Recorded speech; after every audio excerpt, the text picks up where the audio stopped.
Legislature विधायिका, executive कार्यपालिका और न्यायपालिका यानी जुडिशरी के बीच पावर शेयरिंग यानी सत्ता का जो बंटवारा है उसे सावधानी पूर्वक किया जाना चाहिए, क्योंकि एक सुंदर लोकतंत्र के डिजाइन के लिए यह बहुत महत्वपूर्ण है। दोस्तों, मैं इस वीडियो में बेल्जियम और श्रीलंका की कहानियों को बताऊंगा, जिसके बाद यह बात साफ हो जाएगा कि पावर शेयरिंग यानी सत्ता की साझेदारी की आवश्यकता लोकतंत्र में क्यों महत्वपूर्ण है। Hello friends, good day to all of you. मैं राजन राज, स्वागत है आपका इंडियन साइंटिफिक पे। तो दोस्तों, आइए शुरू करते हैं इस वीडियो को। दोस्तों, बेल्जियम यूरोप का एक छोटा सा देश है। क्षेत्रफल में देखा जाए तो हरियाणा से भी छोटा है। इसकी सीमा फ्रांस, नीदरलैंड और जर्मनी से लगती है। बेल्जियम की आबादी 1 करोड़ से थोड़ा अधिक है, लगभग हरियाणा के आधी आबादी के बराबर।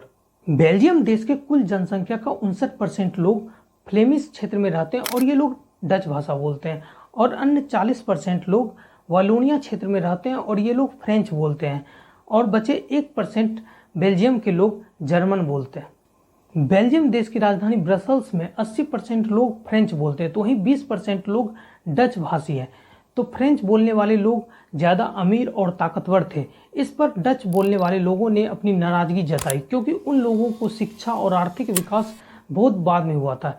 इससे यह हुआ 1950 के दशक में डच भाषी और फ्रेंच भाषी के बीच तीव्र तनाव हो गया।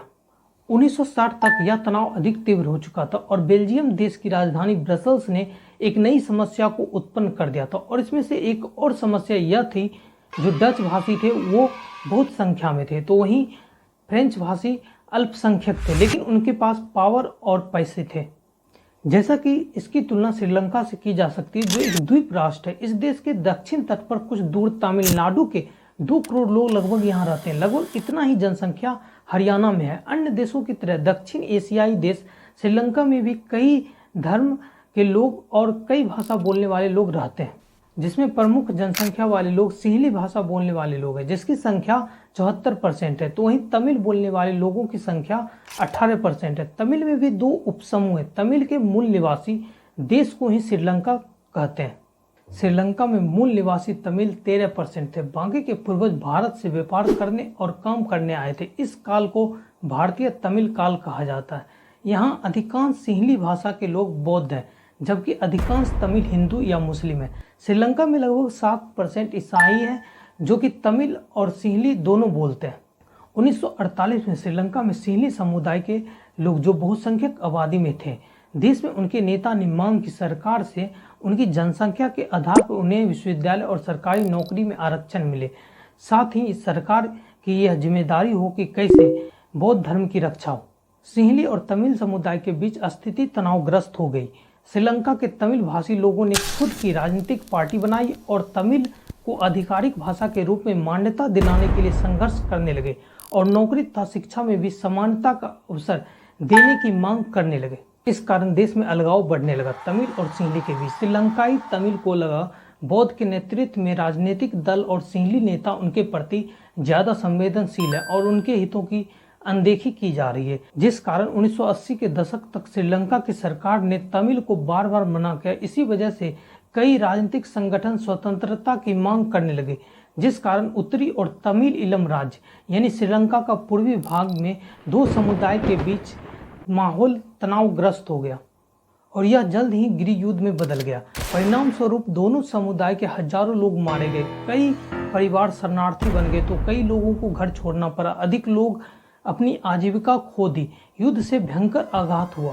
देश के सांस्कृतिक और आर्थिक जीवन पर यह बहुत बुरा असर डाला। यह युद्ध 2009 में खत्म हुआ था। तो वहीं बेल्जियम के नेताओं ने अलग रुख अपनाया। यहाँ के नेताओं ने क्षेत्रीय मतभेद और संस्कृति के विविधताओं को पहचान लिया था, और 1970 और 1993 के बीच उन्होंने संविधान में 4 संशोधन किए, यह एक व्यवस्था को बनाने के लिए जो सभी को सक्षम बनाएगा एक ही देश में एक साथ रहने के लिए। उन्होंने जो व्यवस्था बनाई वह किसी भी दूसरे देश से अलग और आधुनिक है।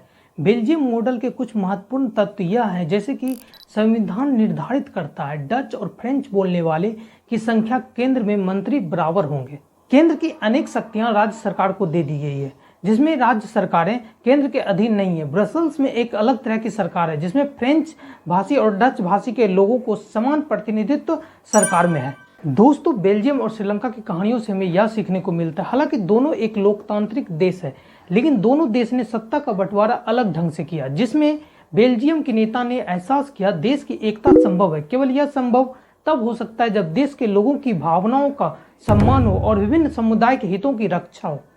तो वहीं श्रीलंका में आप लोगों को एक विरोधाभास दिखेगा बहुसंख्यक के द्वारा अल्पसंख्यक पे, जहां बहुसंख्यक समुदाय के द्वारा सत्ता के बंटवारे से इनकार करते हैं। नतीजतन वहां देश की एकता कमजोर होती है।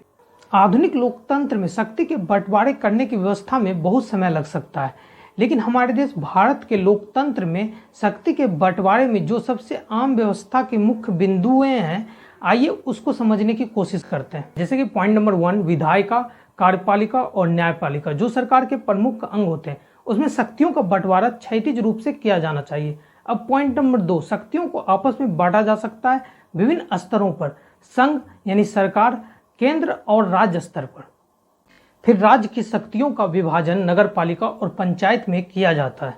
और तीसरा पॉइंट है शक्तियों को साझा करना कमजोर वर्गों और महिलाओं के बीच। शक्तियों को साझा की जा सकती है सामाजिक समूह के बीच, जैसे कि हमारे देश में संवैधानिक और कानूनी रूप से यह व्यवस्था की गई है जिसमें सामाजिक रूप से कमजोर वर्ग के लोगों और महिलाओं के लिए विधायिका और प्रशासन में प्रतिनिधित्व मिल सके। फोर्थ पॉइंट है राजनीतिक तौर पर सत्ता साझेदारी की व्यवस्था। इस व्यवस्था में शक्तियां विभिन्न राजनीतिकों के बीच साझा किया जाता है। जो पार्टियां अलग अलग विचारधाराएं और सामाजिक समूह का प्रतिनिधित्व करती है, कभी कभी हम लोग देखते हैं 2 या 2 से अधिक पार्टियां गठबंधन करके चुनाव में लड़ती है। यदि उनका गठबंधन जीत जाता है तो वे लोग गठबंधन सरकार बनाते हैं। दोस्तों, हमारे संविधान की यह बहुत बड़ी खूबसूरती है कि सत्ता की साझेदारी बहुत अच्छी तरह से की गई है। दोस्तों, हमारा यह वीडियो आपको कैसा लगा अपना राय कमेंट बॉक्स में जरूर दें। अगर आप हमारे चैनल पे पहली बार आए तो प्लीज़ सब्सक्राइब करके बेल आइकन को दबाना ना भूलें। दोस्तों, इस वीडियो को देखने के लिए